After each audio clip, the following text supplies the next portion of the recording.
Engkau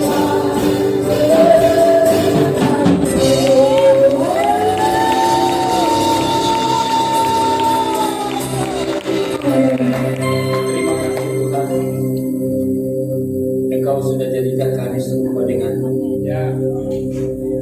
Dan biarlah hidup kami hari ini, besok dan seterusnya kami memancarkan kehidupan itu di dalam kehidupan kami lepas hari. Ajar kami terus Tuhan, ajar dan ajar, supaya kami terus bertumbuh dengan benar, bertumbuh ke arah Kristus, dan pada akhirnya lewat kehidupan kami Engkau dipermuliakan. Terpujilah nama-Mu Tuhan. Kami mengucap syukur untuk hari-hari hidup kami.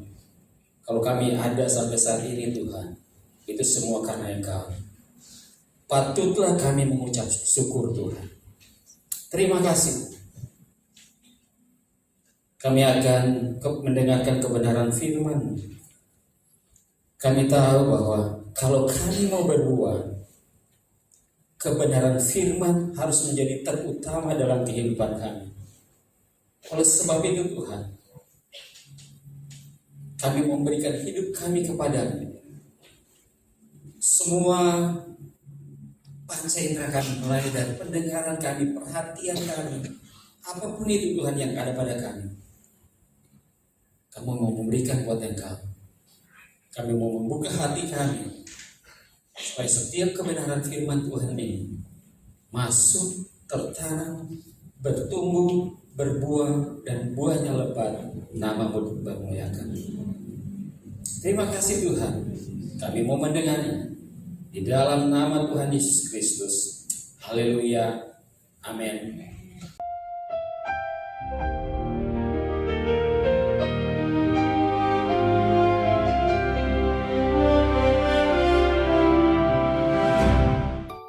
Fruitful disciples.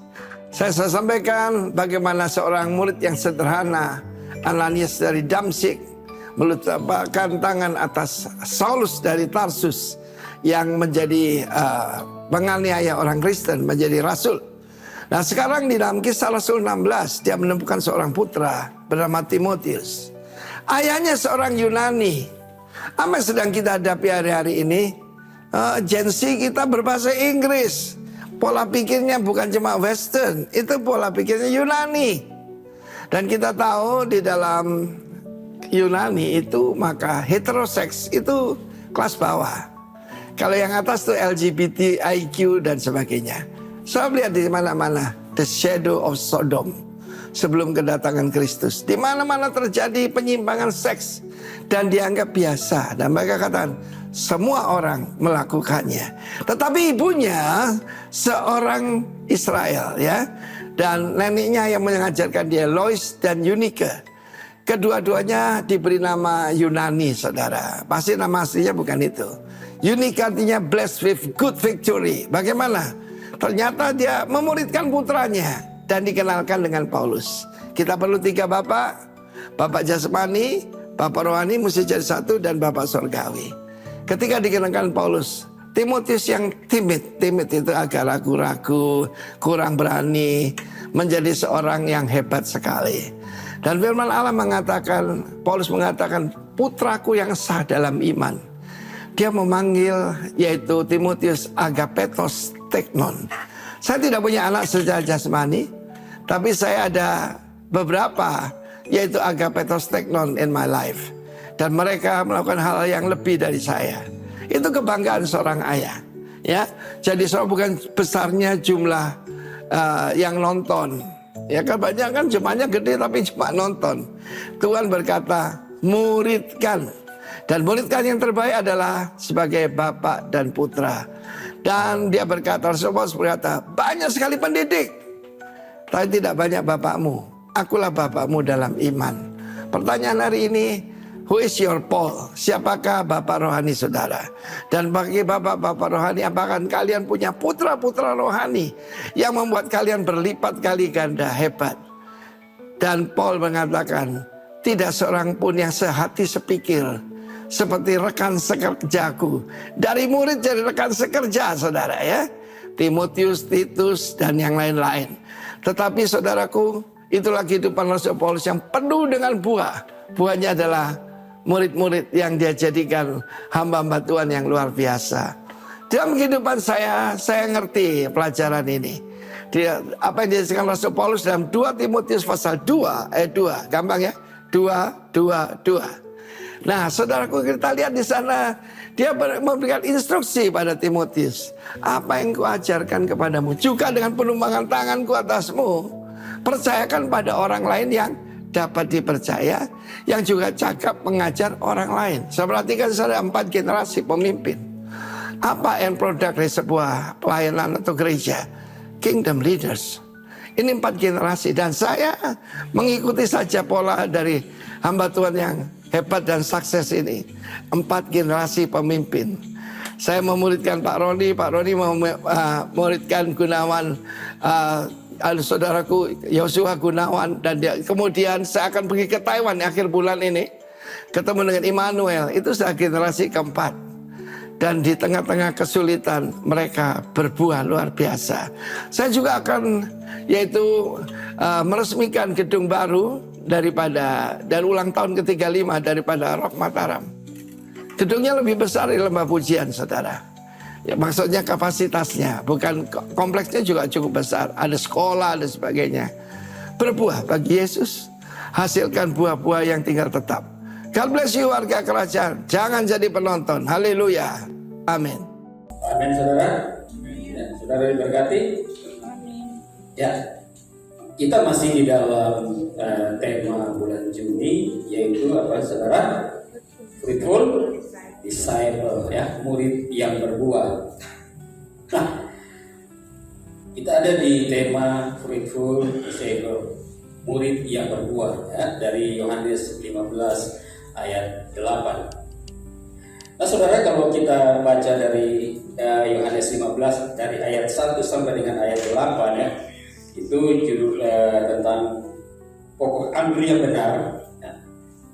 Nah, di dalam bagian ini Yesus menggambarkan bahwa dirinya adalah sebagai pokok anggur yang benar, ya.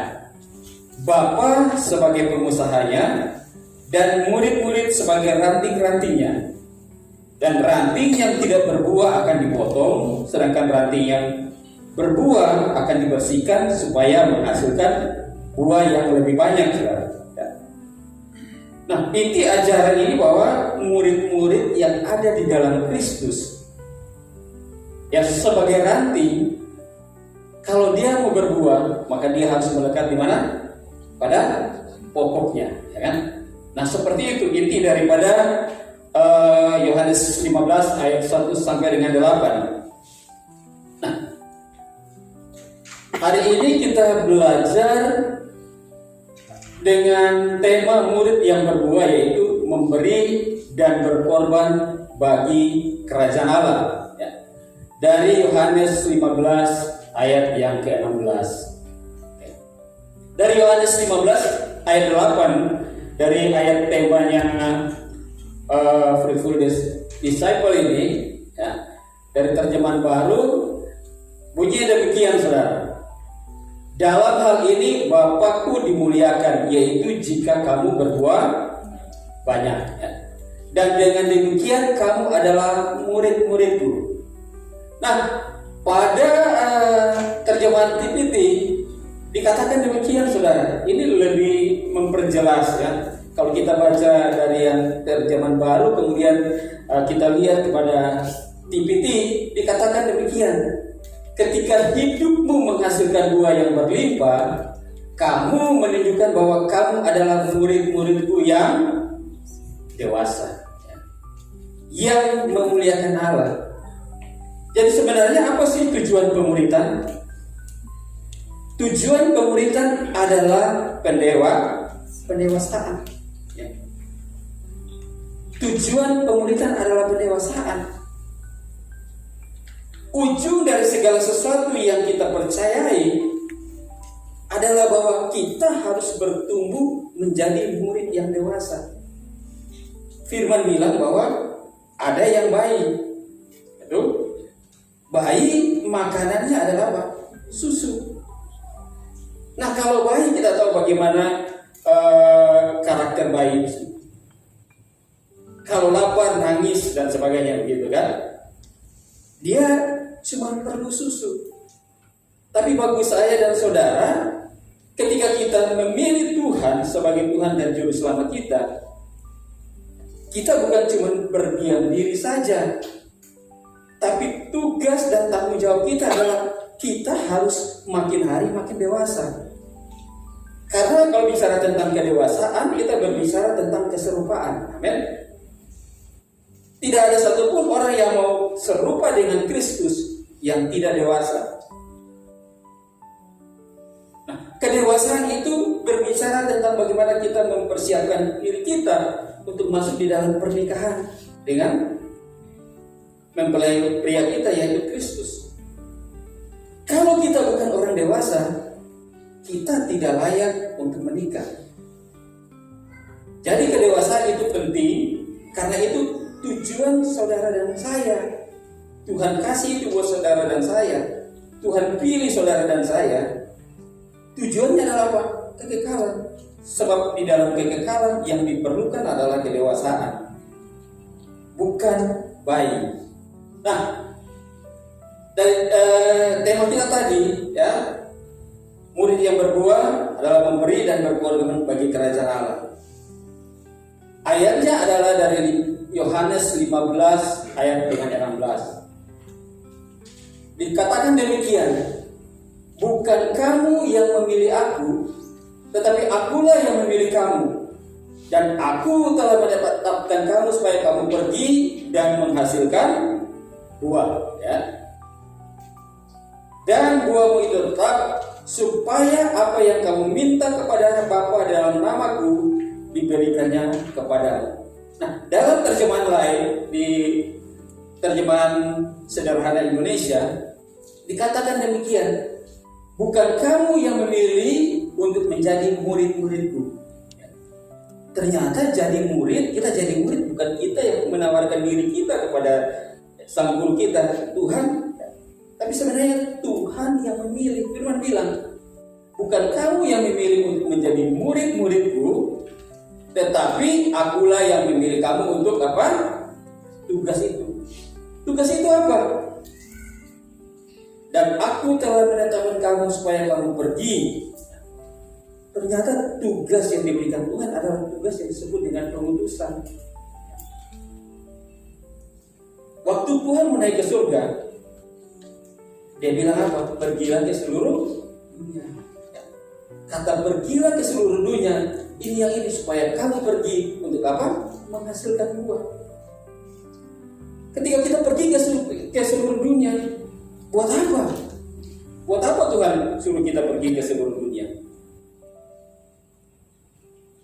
Tujuannya adalah menghasilkan buah. Untuk tugas itu. Dan inilah sebabnya aku mengangkat kamu, supaya kamu bekerja di ladangku. Tuhan bilang ladang. Dan kita tahu dalam ayat yang lain dia bilang apa? Ladang sudah apa? Murid. Tugas kita sebagai murid adalah ketika kita jadi murid, kita bukan cuma sekedar jadi murid. Murid itu dipersiapkan untuk apa? Menjadi guru, ya kan? Murid kita dipersiapkan untuk menjadi guru. Dan tugas kita itu tugas kita ada di ladang ini, saudara. Ladang itu di mana? Ladang itu di sekitar kita. Kita jangan dulu bayangkan bahwa ketika bilang pergilah ke seluruh dunia, kemudian bayangan kita sudah langsung ke Amerika dan sebagainya. Tidak. Karena ada tugas besar yang Tuhan mau kita lakukan, mulai daripada apa? Mulai dari orang-orang yang terdekat dengan kita. Supaya kamu bekerja di ladangku dan memanen banyak hasil. Memanen banyak hasil ini siapa yang tetapkan, saudara? Bukan kita yang tetapkan. Tuhan suruh kita kerja ladang. Karena apa? Ladang sudah penuh dengan apa namanya? Dengan gandum dan sebagainya. Tugas kita adalah memanen. Karena hasil panennya itu memanen banyak hasil. Hasilnya sudah banyak. Yang menguning sudah banyak. Nah, hasil yang kalian panen itu akan bertahan selama-lamanya. Kenapa? Ini jaminan Tuhan, saudara. Bahwa hasil panen kita adalah apa? Tetap. Ya. Hasil panen yang Tuhan taruh dalam kehidupan saudara dan saya tidak akan pernah berubah. Dia akan tetap dan bersifat kekal. Akan bertahan selama-lamanya. Karena kamu menjalankan tugas itu, Allah Bapa akan memberikan kepadamu apa saja yang kamu minta dengan tujuan memuliakan Allah. Jadi segala sesuatu yang kita kerjakan, Tuhan persiapkan, saudara. Segala sesuatu yang fasilitas apapun Tuhan persiapkan. Karena dia bilang gini, Bapa akan memberikan kepadamu apa saja yang kamu minta. Apa saja yang kita minta. Ketika kita keluar untuk melakukan tugas itu, kita diperhadapkan dengan masalah dan persoalan. Kita diperhadapkan dengan segala sesuatu yang kita butuhkan. Ada jaminan Tuhan. Ada jaminan Tuhan. Terus saudara, kita belajar tentang Abraham. Ya. Abraham itu artinya bapak banyak bangsa. Tapi firman bilang bahwa Abraham diberkati untuk menjadi apa? Berkat. Abraham diberkati untuk menjadi berkat. Waktu Tuhan panggil Abraham, Abraham sudah kaya atau belum? Abraham masih orang biasa-biasa. Nah, sama seperti saudara dan saya, ketika panggilan Tuhan itu datang, Tuhan tidak lihat seberapa banyak yang kita punya. Amin. Seperti Abraham. Kalau dibandingkan kehidupan Abraham pada saat itu, mungkin ada banyak orang yang lebih kaya daripada Abraham. Tapi Tuhan tidak panggil mereka, tapi Tuhan panggil Abraham. Karena ketika panggilan Tuhan datang, Tuhan tidak melihat siapa kita, apa yang kita punya. Tuhan suruh pergi. Tapi pada perjalanan kehidupan daripada Abraham, dikatakan begini, dia menjadi kaya, bahkan semakin kaya. Nah, berkat Abraham, ketika Abraham diberkati dan memberkati itu, bukan, saya percaya ini bukan pada kekayaan yang Tuhan berikan buat dia, buat nanti dia kaya, baru dia memberkati. Padahal sebenarnya memberkati itu harus apa, jadi apa? Jadi gaya hidup saudara dan saya. Abraham bukan nanti memberkati karena dia, Tuhan bilang nanti kamu diberkati baru kamu memberkati. Tidak ada kata begitu. Tapi Tuhan bilang dia diberkati untuk memberkati. Tapi kekayaan Tuhan berikan buat dia. Untuk tujuan apa? Untuk tujuan yang ini. Allah memberikan kepada Abraham apa saja yang Abraham perlukan. Tujuannya adalah apa? Untuk memuliakan Allah. Amin. Nah, seperti kita semua, Tuhan memberkati kita, Tuhan kasih kita. Bahkan firman bilang 30, 60 sampai berapa? 100 kali lipat. Bahkan firman ada yang bilang begini, sudah ditekan, maksudnya dikasih sampai dia apa? Meluap. Nah, kenapa meluap? Waktu kita bilang baskom atau tempat itu dipenuhi, itulah kebutuhan saudara dan saya. Tapi yang meluap itu adalah bagian yang tadi kamu diberikan sampai meluap. Kenapa meluap? Karena ada hal yang harus dilakukan oleh saudara dan saya, yaitu supaya tujuan Tuhan apa? Tujuan Tuhan terjadi, yaitu nama Tuhan dipermuliakan. Amin. Nah, oke, Oke. Karena kita bicara tentang murid yang berbuah, saya pakai buah ini. Kemarin Ibu Marita sudah bilang buah mangga, ya Ibu Marita buah mangga. Tapi hari ini saya ganti buah jambu biji, buah biawas yang ada di belakang itu, saudara. Ya. Nah, ada satu kalimat yang Ibu Marita katakan kemarin, seperti itu, saudara. Saudara, di belakang itu ada pohon jambu biji, saudara. Ya. Nah, jambu biji itu dia buah, ya kita mungkin kami kurang tidak terlalu tidak terlalu suka makan sih, tapi tidak sampai suka amat. Kemudian ada yang jatuh dan sebagainya. Nah, pertanyaan saya buat kita semua, apakah pohon jambu biji itu buahnya dimakan sendiri atau tidak? Tidak, ya. Ada yang lihat pohon jambu biji makan buahnya? Ada kan tidak? Pasti tidak ada, ya. Apakah pohon buah jambu biji itu pohonnya ambil dan simpan? Tidak ada, saudara, ya kan? Tidak ada. Lalu pertanyaannya, kalau begitu dia berbuah untuk apa? Kan tadi dia berbuah bukan untuk dirinya sendiri, loh. Berarti dia berbuah untuk apa? Untuk orang lain, ya. Berbuah untuk orang lain. Jadi yang namanya berbuah itu bukan untuk diri sendiri. Berbuah untuk orang lain, ya. Amin. Nah, buah tidak pernah ada untuk pohon atau dirinya sendiri, tapi buah ada untuk orang lain dan dinikmati oleh orang lain. Jadi sebenarnya begini, seluruh alam ini Tuhan ciptakan dengan satu prinsip, saudara. Buah tidak pernah ada untuk dirinya sendiri. Buah selalu ada untuk orang lain. Dan harus kita tahu, kalau kita baca di Kejadian 1 ayat 12, dikatakan demikian, hendaklah tanah menumbuhkan tunas-tunas muda, tumbuh-tumbuhan yang berbiji, segala jenis pohon buah-buahan yang menghasilkan buah yang berbiji, supaya ada tumbuh-tumbuhan di bumi, dan jadilah demikian. Tanah itu menumbuhkan tunas-tunas muda, segala jenis tumbuh-tumbuhan yang berbiji, dan segala jenis pohon-pohon yang menghasilkan buah yang berbiji. Allah melihat bahwa semuanya itu baik. Tuhan ciptakan buah dan dia taruh di Taman Eden. Untuk siapa?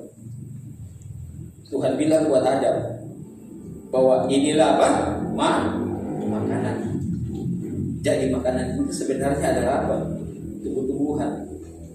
Karena di Taman Eden tidak disebut makan apa? Binatang, tapi makan tumbuhan. Tapi oke lah, setelah kejadian itu ya sudah, kita bisa makan daging. Nah, kita harus percaya begini, bahwa sebenarnya buah ini bukan tujuan akhir. Nah, kalau kita baca dari ayat yang tadi, kita boleh menghasilkan buah, tapi buah itu bukan tujuan akhir dari saudara dan saya. Amin. Nah, kalau buah itu yang di belakang itu, kalau dia jatuh, ya, bijinya masuk ke dalam tanah, dia jadi apa, saudara? Dia akan bertunas. Jadi tujuan akhir kalau kita berbuah, tujuan akhir kita di dalam kedewasaan itu bukan cuma kita berbuah. Tujuan akhir daripada kedewasaan kita adalah kita menghasilkan kehidupan yang baru. Fruitful disciple, murid yang berbuah adalah murid yang akan menghasilkan kehidupan baru. Amin. Kalau murid tidak menghasilkan kehidupan baru, dia bukan murid. Sebab tadi saya katakan tujuan akhir adalah buah. Tujuan akhir adalah apa? Kehidupan itu sendiri. Itu bagian saudara dan saya. Karena dengan melahirkan kehidupan, dengan setiap kita melahirkan kehidupan, maka kerajaan Allah itu apa? Diperluas. Tujuan penciptaan kan adalah bahwa kerajaan Allah yang di surga itu diperluas di mana? Di bumi. Tujuannya itu. Maka pelipat gandaan itu harus terjadi.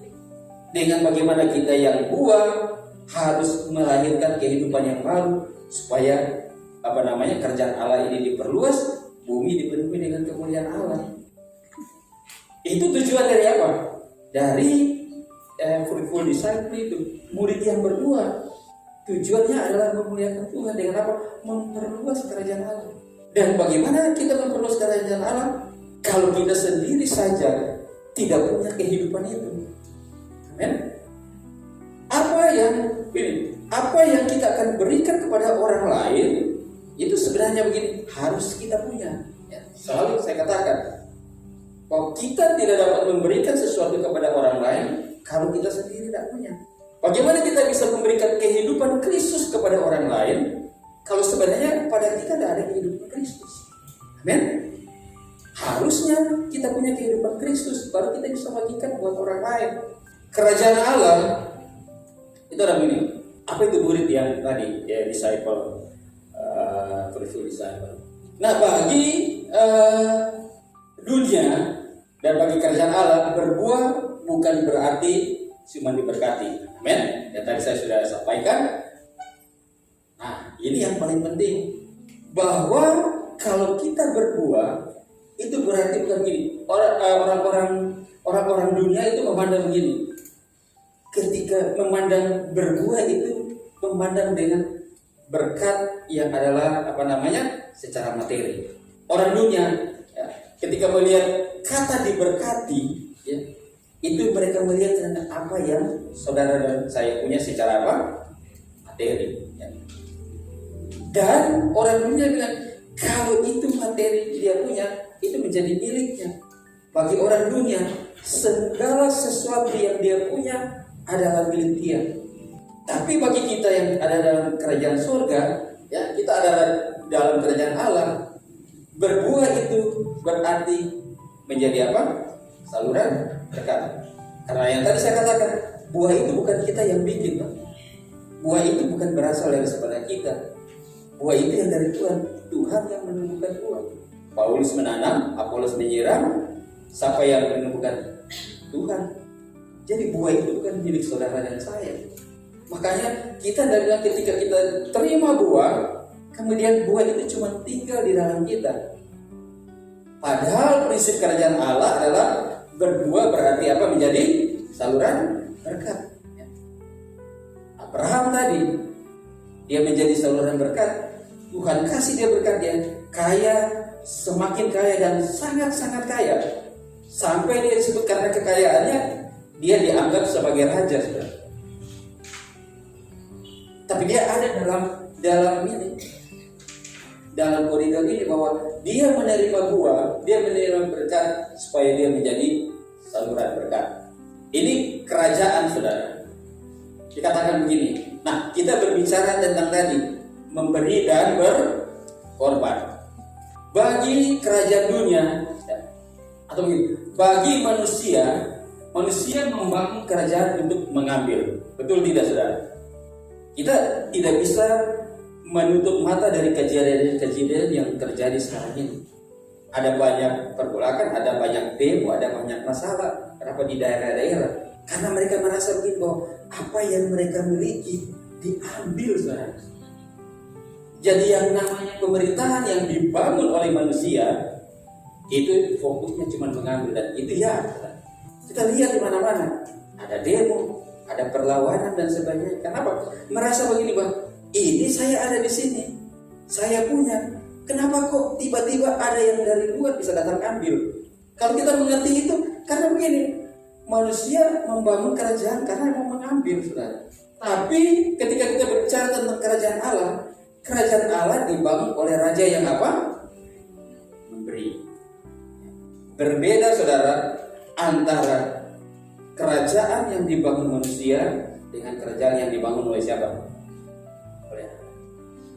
Kerajaan yang dibangun manusia adalah mengambil, tetapi kerajaan yang dibangun oleh raja adalah memberi. Kita adalah raja. Tuhan kasih Tuhan pilih, kamu diberikan kerajaan buat saya berikan kerajaan buat kamu. Dan apa saudara? Ketika Tuhan memberikan kerajaan buat kita, Tuhan jadikan kita raja. Maka kerajaan yang dibangun untuk kita, yang adalah raja itu, ya, kita punya DNA adalah apa? Raja yang memberi. Betul nggak saudara? Kita adalah raja yang memberi. Nah, kalau kita sebelum masuk ke sini, kalau kita tahu baca tentang Yohanes 3 ayat 16, saudara semua pasti hafal tuh. Yohanes 3 ayat 16 ya. Karena begitu besar kasih Allah akan dunia ini sehingga ia telah mengaruniakan anaknya yang tunggal. Dikatakan begini, karena besar kasih Allah. Apa bukti kasih Allah? Dikatakan karena besar kasih Allah akan dunia, ia mengaruniakan. Bukti kasih Allah adalah mengaruniakan. Apa itu mengaruniakan? Memberi. Amin. Bukti kasih Allah adalah memberi. Lalu dikatakan sehingga ia telah mengaruniakan anak yang tunggal supaya barang siapa yang percaya kepadanya tidak apa? Binasa. Lalu apa bukti kasih Yesus? Bukti kasih Yesus adalah apa? Berkorban. Jadi pada Allah Tuhan kita adalah Allah yang memberi dan Allah yang apa? Berkorban. Amin. Allah punya siapa? Anaknya. Dia lihat manusia di dunia masuk dalam dosa dan harusnya binasa. Lalu dia bilang begini, karena saya melihat manusia telah berdosa. Apa yang saya punya? Saya punya anak. Saya berikan anak saya supaya dapat menyelamatkan manusia. Dengan cara apa? Dengan cara Tuhan bilang anak ini harus berkorban. Jadi dengan kita ketika kita berbicara tentang Roh Kudus ada di dalam kita, Tuhan tinggal di dalam kita, berarti yang apa? Yang memberi dan berkorban itu ada di mana saudara? Memberi dan berkorban itu ada di mana? Ada di saya dan saudara. Karena ujung dari semua pelayanan adalah pemberian dan pengorbanan. Tidak ada satupun pelayanan yang tidak memberi. Tidak ada satupun pelayanan kita melayani Tuhan. Tidak ada satupun pelayanan yang tidak memberi. Tidak ada satupun pelayanan yang tidak apa? Berkorban. Di dalam pelayanan kita beri apa? Kita beri waktu kita. Banyak hal. Kita beri apa? Kita beri apa yang kita punya. Pemberian itu begini. Pemberian itu ada yang kita beri dari yang kita punya, tapi juga ada yang memberi dari apa? Kelebihan. Biasanya kebanyakan orang memberi itu dari kelebihan. Tapi kalau kita berbicara tentang berkorban itu berbeda, saudara. Ingat yang jaga miskin itu kan? Tuhan bilang dia memberi dari apa keseluruhan hidupnya. Yang berkorban itu, saudara.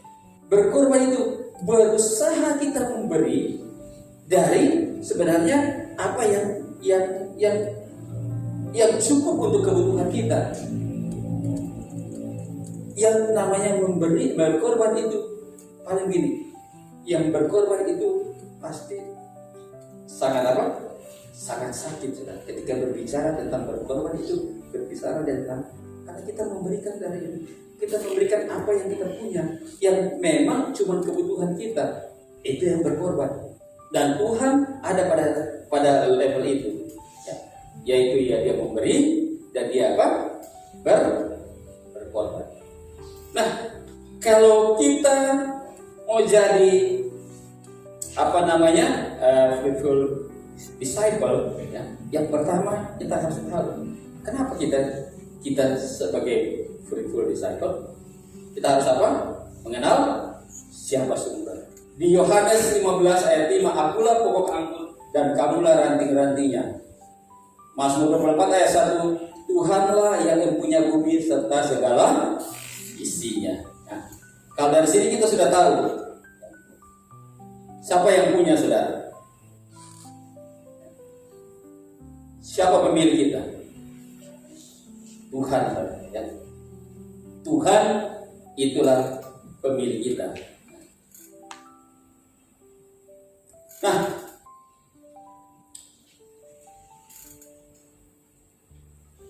Firman bilang begini, ketika kita berbicara tentang pemilik dan pengelola, kalau kita sadar begini bahwa kalau kita tahu bahwa segala sesuatu itu milik Tuhan, berarti kita adalah apa, saudara? Pengelola. Amin. Nah, ketika seseorang memahami dirinya sebagai pengelola kerajaan, maka dia akan berhenti hidup sebagai apa? Pemilik. Kan banyak orang seperti apa yang saya gambarkan tadi. Orang-orang dunia melihat apa yang ada padanya adalah sebagai apa? Milik. Sehingga ketika dia tahu bahwa itu miliknya, untuk melepaskannya itu akan pasti sangat apa? Susah. Pemilik dan pengelola itu berbeda, saudara. Ketika kita merasa memiliki, maka ketika kita mau melepaskan itu akan sangat susah, berat untuk melepaskan. Ketika kita tahu kita apa? Ketika manusia itu meletakkan dirinya sebagai pemilik. Saya yang punya, saya berusaha mati-matian, saya kerja keras dan sebagainya. Loh, kenapa itu semua saya punya? Saya beringat banting tulang dan sebagainya. Kenapa saya harus berikan buat orang lain? Kalau itu apa? Pemilik. Tapi dikatakan begini, ketika seseorang memahami dirinya sebagai pengelola kerajaan, maka ia berhenti hidup sebagai pemilik. Pengelola itu apa? Dia jadi penyalur, saudara. Ya. Pengelola itu bukan pemilik, dia jadi penyalur. Apa yang bos punya, ya, dia jual kepada, maksudnya apa yang kalau kita bilang di perdagangan gitu kan, ada yang nama penyalur, distributor dan sebagainya. Itu apakah punya penyalur? Bukan. Barang itu punya orang. Penyalurnya tugas apa? Untuk mendistribusikan. Nah, ini saudara yang harus ada di dalam kehidupan kita, saudara, bahwa kita ini bukan pemilik, kita adalah pengelola. Akulah pokok anggur dan kamulah ranting-rantingnya. Kita harus sadar bahwa kita adalah apa? Ranting. Ranting itu bukan pemilik. Pemilik adalah pokok dan Kristus adalah apa? Pokok. Ya. Ranting tidak memiliki kehidupan sendiri, saudara. Kenapa tidak memiliki kehidupan sendiri? Karena ranting melekat pada pokok. Ya. Kita harus tidak tahu bahwa segala sesuatu yang kita punya, yang kita miliki, ataupun kita sendiri, sumbernya adalah siapa? Murid yang berbuah itu harus dia tahu bahwa buahnya bukan milik dia. Buahnya adalah milik siapa? Tuhan. Nah, yang kedua, saudara, sebagai murid yang berbuah, dia harus, kalau dia tadi, dia tahu siapa pemiliknya, juga dia sekarang dia harus tahu bahwa apa yang Tuhan mau, apa yang pemilik mau buat dia lakukan. Dia harus memahami bahwa dia ada, kita semua lah memahami bahwa kalau kita ada, sebenarnya untuk apa? Adakah yang bertanya-tanya sendiri dalam hati, kenapa saya hidup ya? Ada tidak? Ada yang pernah tanya itu? Atau tidak ada yang pernah tanya? Ya kan? Kenapa sih saya hidup? Kenapa sih Tuhan saya hidup? Mungkin yang udah ratusan tahun yang lalu, kalau dia lihat keadaan sekarang, dia pasti tanya, Tuhan, kenapa saya hidup? Yang lalu-lalu, kenapa saya hidup yang sekarang? Kalau yang lalu-lalu saya tidak menikmati apa yang ada, tidak menikmati HP dan sebagainya. Lebih enak kita hidup sekarang karena kita bisa menikmati semua fasilitas teknologi yang canggih sekarang. Apakah itu tujuan hidup kita untuk menikmati? Ya memang sih Tuhan bilang bahwa segala sesuatu yang ada yang perlu kita nikmati kan, karena kita diberikan kemampuan kuasa untuk menikmati. Tapi sebenarnya bahwa tujuan hidup kita harus kita pahami. Kita diciptakan untuk melakukan pekerjaan baik. Amin. Sebagai murid yang berbuah, kita harus sadar bahwa sebenarnya kita diciptakan untuk apa? Melakukan pekerjaan baik. Karena banyak orang yang tidak sadar bahwa sebenarnya dia diberikan tugas dan tanggung jawab untuk melakukan pekerjaan baik. dan dia melakukan pekerjaan yang tidak baik. Banyak. Tapi kesadaran ini bahwa kalau kita tahu bahwa kita adalah murid, bahwa kita harus tahu bahwa kita Tuhan taruh pada kita dengan tujuan hidup kita adalah melakukan pekerjaan baik. Nah, kalau kita baca di Kejadian 12 ayat 2 itu dikatakan, kamu akan menjadi apa? Berkat. Pekerjaan baik apa? Ya kita menjadi berkat ini. Ya, pekerjaan baik adalah kita menjadi berkat. Murid yang diberkati, kata berkat tadi, bahwa murid yang harus menjadi apa? Berkat. Amin.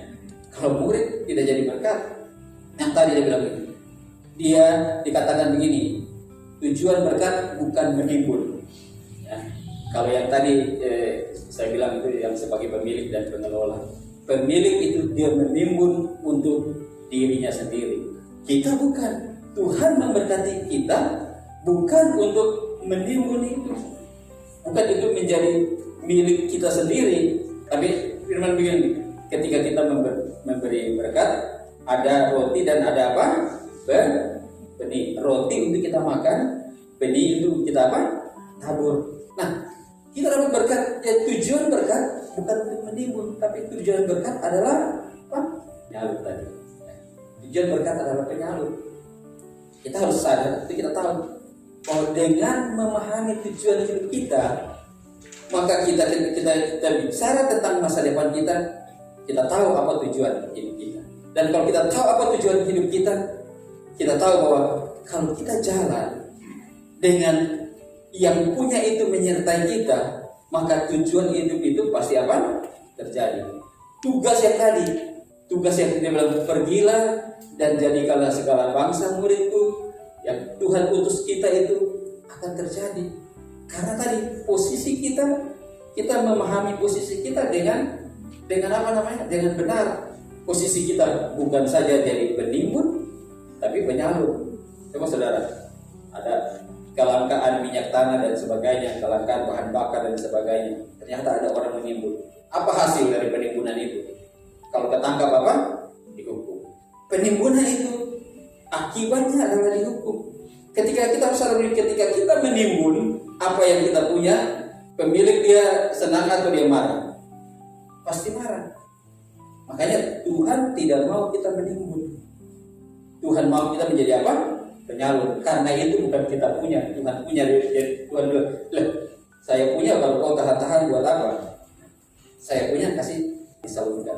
Ingat bahwa ketika kita menjadi penyalur, kita tidak akan, Tuhan bilang apa? Kita tidak akan dibiarkan menjadi apa? Miskin. Nah, yang ketiga, menghasilkan buah. Kalau kita sadar, kita tahu bahwa kita sudah tahu kita punya tujuan hidup, maka bagian berikut adalah bagaimana kita menjadi buah.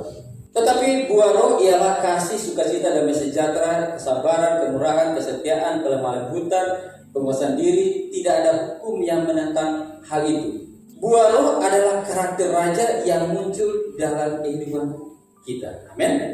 Kita tadi ketika kita tahu kita murid, kita tahu tujuan hidup kita, maka kita tahu gini, kita sementara sedang menghasilkan buah. Amin. Murid kan harus memuridkan. Memuridkan artinya begini, kita sedang menghasilkan buah. Buah roh adalah karakter raja yang muncul dalam kehidupan kita. Nah, kita tahu buah roh itu ada banyak, saudara. Ada berapa? 9 ya. Buah roh adalah karakter raja yang muncul dalam kehidupan kita. Buah roh itu timbul dari pekerjaan apa, saudara? Pekerjaan apa? Roh Kudus dalam kehidupan saudara dan saya. Karakter ini, karakter raja sang raja ini akan timbul, akan muncul kalau hidup kita dipimpin oleh Roh Kudus. Amin. Kalau hidup kita tidak dipimpin oleh Roh Kudus, kita tidak akan menghasilkan buah yang ini, saudara. Karena kalau hidup kita dipimpin oleh Roh Kudus, karakter sang raja itu tinggal di dalam kita, ada di dalam kita. Dan kalau karakter raja itu tinggal di dalam kita, maka ketika menghasilkan buah itu pasti apa? Buah yang apa? Buah yang lebat. Firman bilang hasilkan buah yang lebat, buah yang baik, buah yang punya kualitas yang baik. Karena kita bilang begini, ketika berbicara tentang buah ini, kasih sukacita, kemudian orang bilang begini bahwa, oh kalau kita punya buah roh itu kita sebenarnya begini, kita sekedar berperilaku baik. Kita bukan punya buah roh ini yang ada di dalam kita ini cuma sekedar berperilaku baik, saudara. Tuhan tidak bilang bahwa kamu punya buah yang berlaku baik saja. Tapi kita harus sadari bahwa ketika kita menghasilkan buah, siapa yang dipermuliakan tadi? Tuhan. Artinya bahwa ketika buah roh itu ada di dalam kita, kehidupan Kristus yang dinyatakan buat orang lain. Jadi tujuan menghasilkan buah adalah kehidupan Kristus itu yang harus dinyatakan buat orang lain. Melalui siapa? Melalui kita. Ada banyak. Katakan begini bahwa namun ada satu karakter yang menjadi inti semuanya itu. Kalau kita baca di dalam Korintus 13 ayat 13, demikianlah tinggal ketiga hal itu, yaitu iman, pengharapan dan kasih, dan yang paling besar di antaranya ialah apa? Kasih. Ya, kasih itu bukan sekedar perasaan, saudara. Amin. Kasih itu bukan sekedar perasaan. Katakan, kasih itu adalah keputusan. Ya, saudara, ya kan? Kasih itu adalah keputusan untuk mengutamakan kehendak Tuhan dan bagi kebaikan sesama. Artinya kita karena perasaan melihat, oh iya dia begini dan begitu, cuma karena perasaan yang timbul. Tapi kasih itu adalah apa? Tindakan untuk supaya kehendak Tuhan terjadi di dalam kehidupan kita, di dalam kehidupan orang lain. Dengan apa? Kasih yang tadi, kasih yang berproses, ya. Kasih yang kemudian kita aplikasikan di dalam kehidupan. Menghasilkan buah adalah menghasilkan itu. Kasih kita, kalau kita bicara tentang kasih ini, kasih kita harus, kasih itu nyata, saudara. Kita tidak bilang bahwa kasih itu cuma di mana? Di mulut. Tapi sebenarnya kasih itu harus kepada tindakan. Kasih selalu memberi, kasih melayani, kasih itu selalu mengampuni, kasih selalu berkorban. Apa bukti kasih daripada kita orang percaya kepada Tuhan?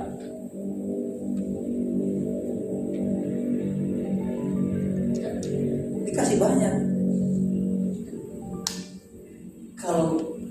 Kalau gini, kalau aku mengasihi kamu, aku akan melayani. Kalau aku mengasihi kamu, aku akan berkorban.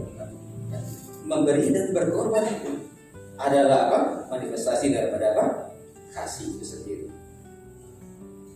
Kita bilang kasih, ya. Kasih agape. Ada sukacita. Sukacita tidak tergantung kepada apa? Keadaan. Sukacita kita bergantung kepada apa? Kepada Tuhan, ya. Kepada hadirat Tuhan. Sukacita. Orang kan lihat begini. Oh iya, dia penuh dengan kasih. Oh iya, dia penuh dengan sukacita. Karena kenapa? Karena hidupnya dia tidak bergantung kepada keadaan. Mau keadaan apapun, orang lihat dalam terpuruk sekalipun, ya, dia kelihatan sukacita. Kenapa? Karena ada Tuhan di dalam.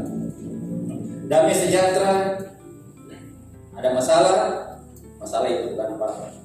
Masalah itu tidak dapat diselesaikan. Kenapa? Karena ada damai sejahtera. Ya. Sabar. Nah, paling